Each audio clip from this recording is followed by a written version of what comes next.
Viral, ini baru mudik, mobil Ayla gendong motor di bagasi. Mudik seakan tidak bisa dipisahkan dari tradisi kehidupan kaum urban. Tradisi mudik biasanya akan tampak menjelang Hari Raya Idul Fitri atau Lebaran.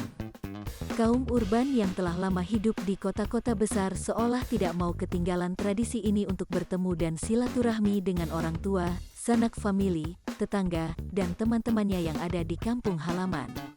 Berkenaan dengan itu beredar video di media sosial diduga hendak mudik, seorang pria memasukkan berbagai barang yang telah dibungkus pakai karung besar warna putih, beberapa kardus besar, tas ransel, dan tidak luput pula sepeda motor warna biru ke bagasi mobil.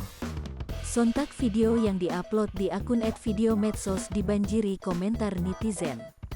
Video yang diupload sejak 25/04/2022 kemarin telah mendapat 552 suka dari netizen.